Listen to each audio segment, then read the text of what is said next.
Hey guys, it's me, John Avenger, once again, and welcome to another Disney slash movies from the 2010s month. And this time I'm reviewing a 40s Disney classic that I grew up as a kid. I know this is a different lighting for me. I wanted to do something in the basement because I don't like to just do the same angles all the time. And this is the Disney animated version of Pinocchio, one of the best Disney movies I've ever seen. This movie I saw when I was a kid. It never scared me. It was very beautifully animated, very memorable, very classic, iconic, story about a little wooden boy, puppet, created by Geppetto, his old man, that wants to become a real boy. And then he speaks to a fairy, and then Jiminy Cricket becomes his conscience. And you know where the story is going. It's an Italian story, but it's done very well. Like, I love this movie. I love the songs in it. Hi Diddly Dee. And Act is Life for Me. Love that song. When You Wish Upon a Star is one of the most beautiful songs Disney has ever done. I love Give a Little Whistle. Give a Little Whistle. And also I like the other songs. There's other songs. There's the I Got No Strings to Hold Me Down, a song they used in Avengers Age of Ultron, which was freaking awesome. I love that song. I think it's a great metaphorical song about being free and not having strings attached to your life. I like that song. There's another song too, I think.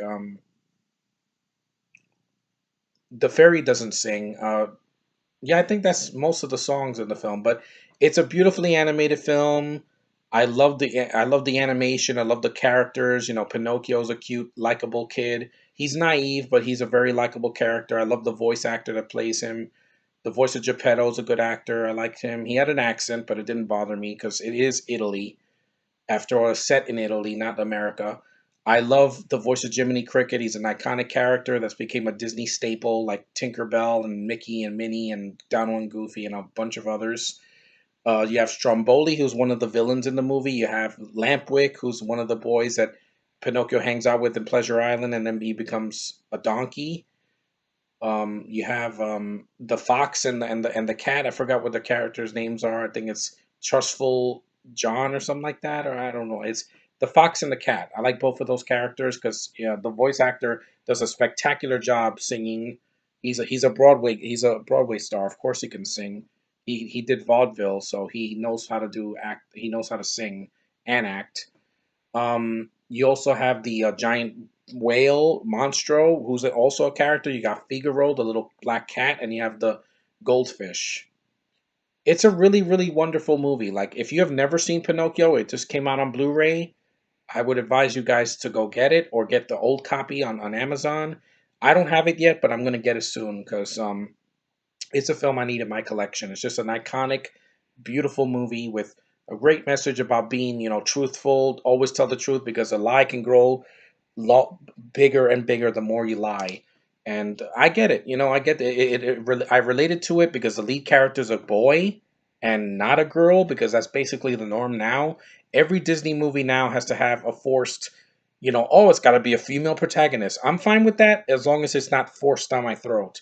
Rogue One.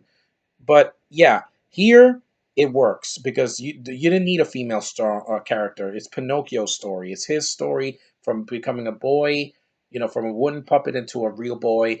And the ending is very heartfelt. It's real. It feels genuine. It doesn't feel forced.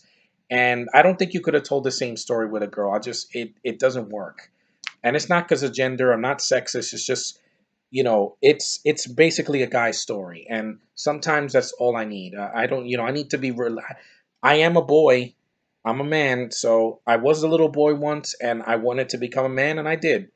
And also, I wanted to relate to the character, and a young puppet that's voiced by a boy and becomes a real boy, a real human being.